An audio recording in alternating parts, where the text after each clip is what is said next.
and we're back with Coffee with Hx2.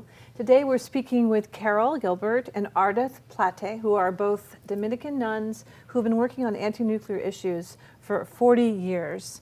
We're speaking here with my class at Stony Brook University. This is an environmental literature and environmental issues class, and so we look at many different environmental issues, and right today we're going to be talking about nuclear.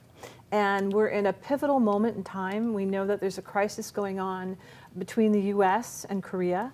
We are hoping and really deeply praying and hoping that nothing will happen, that no violence will erupt. It's something that we've thought was sort of in the past, even though we have all these nuclear weapons. We'll open this up to our students to ask questions, but did you want to open the discussion up, Carol? We have this banner. I didn't bring it because it's kind of heavy, but these show the land-based nuclear weapons that the United States has, and I'll pass it around. Every red dot is a nuclear weapon that is 20 times more powerful than the bomb dropped on Hiroshima and Nagasaki. Ardith and I were just out in Colorado where there are 49 of them. Those weapons are on high alert right now as we sit here. Within 15 minutes of a presidential order, our president could launch one of those missiles and a nuclear war could begin with that. And so, of course, we're working to try to get these weapons. Besides ban, the first thing is to get them off of high alert. And I would just add, these are the land-based missiles. They're also in Bangor, Washington, Kings Bay, Georgia. Those are the ocean weapons. And then they're also in the air at Whiteman Air Force Base on B-1s and B-2s. And so we have a triad of nuclear weapons. How many do we have altogether? Well, right now the world has probably about 17,000. United States and Russia have 93% of them. So if we can get United States and Russia to begin to disarm, we know that everyone else would fall in line because we're really the threats to the world. And you mentioned, Heidi, an environmental class. It's really important. I know we passed out a little resource sheet. The bottom, has anybody seen Scarred Lands and Wounded Lives, that film? Really encourage you to go. You can go right online and see it for free. It shows the environmental footprints of war. And it really shows how, from an environmental standpoint, war is what causes the greatest contamination to this planet. And the greatest use of fuel, which injures the ionosphere and causes climate disaster. So can we open it up? Let's open it for questions. Right, we'd like to hear. Hello, my name is Justin. I want to thank you guys for coming out today for us. Since both of you have multiple and various experiences of being incarcerated, how would you compare those experiences, specifically between being in a rehabilitation center or a regular prison versus a for-profit prison?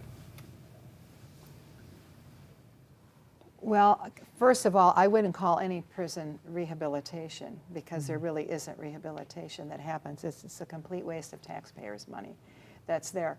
I would say that the for-profit facility where we were in Ocilla, Georgia in 2011, that because the company wants to make money on it, and there's two large corporations, CEO Prisons of America. We were in one what's called the Cell Corporation, with the people that own that.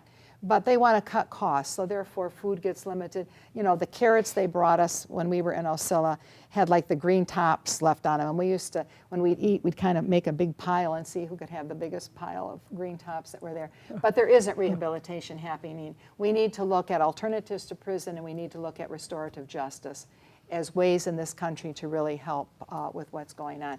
But it's a business. It's just like the military-industrial complex is a business, and a lot of people make money. So too do they with the prisons. The prison industrial complex there's a lot of people making a lot of money off that system. Shannon, do you have a question? I do, yeah. Do you think there will ever come a time when nuclear power is safe to use as an alternative energy source? I have never believed in nuclear power. Maybe it's because Helen Caldicott has been one of my mentors and one of the persons who teach me, who have taught me much about nuclearism. And she says nuclear power is not the answer.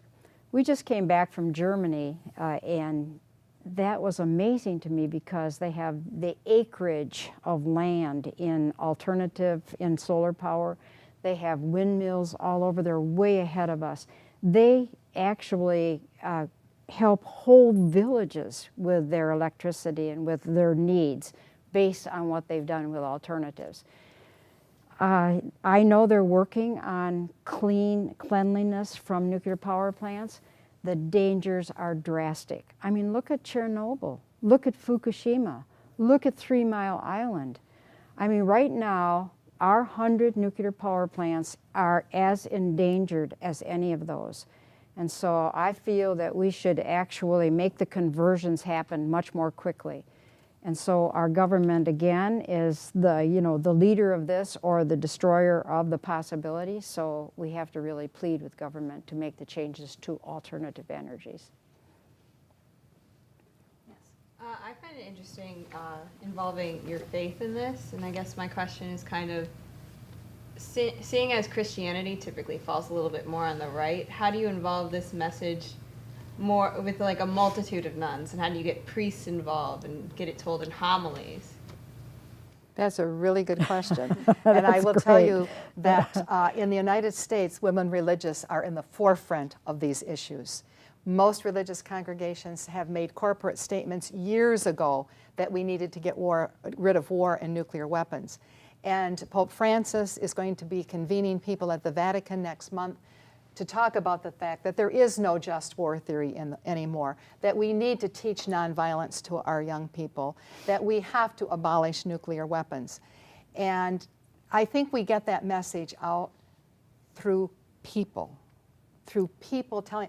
I'll be honest with you, I don't have a whole lot of faith in institutional church anymore. I don't care what faith people are. I think it just like all the other institutions that once you become institutionalized, you have a lot of things going against you. I think the same can be said for the church. And I think what we see in this country is a rise of the evangelical churches.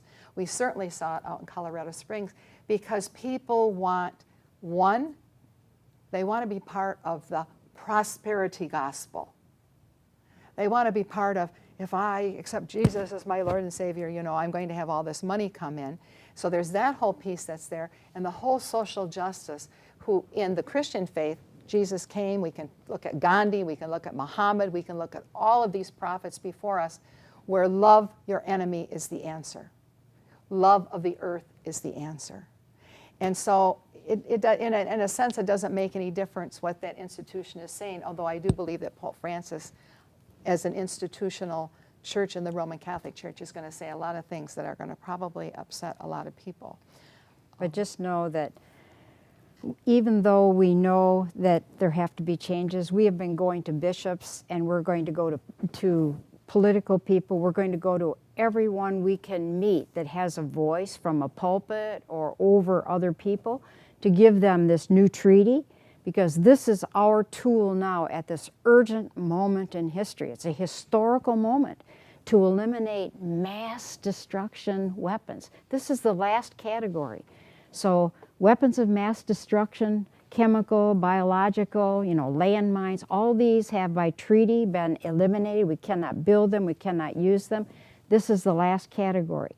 Once we get rid of that power mongering with threatening to use weapons of mass destruction, we start eliminating war, we start transferring money into what is basic human need, and just think what the world will be. I mean, trillions of dollars spent on what is needed for humanity, for life, for, what is like humanitarian rather than destruction of humanity and earth. Just think of the world that you will have.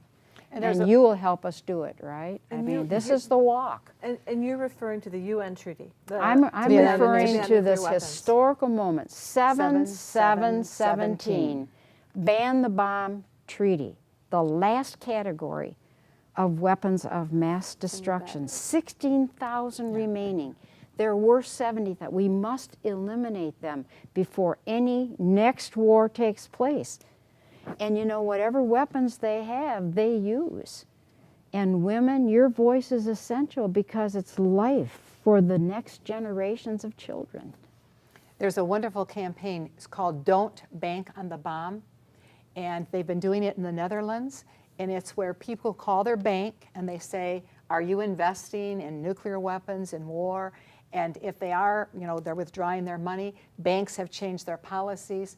Over $1 trillion, is it? $1 trillion, 500,000 billion, have 500 been billion. diverted back into people and social programs based on this.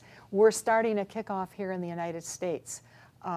Code Pink and some other organizations are working to divest, because corporations are making a lot of money off of the bomb and what's there. And our tax dollars pay for it. And our tax dollars, yes, our We tax just dollars learned pay for it. yesterday that there are more gun stores Gun stores. in the United States than supermarkets.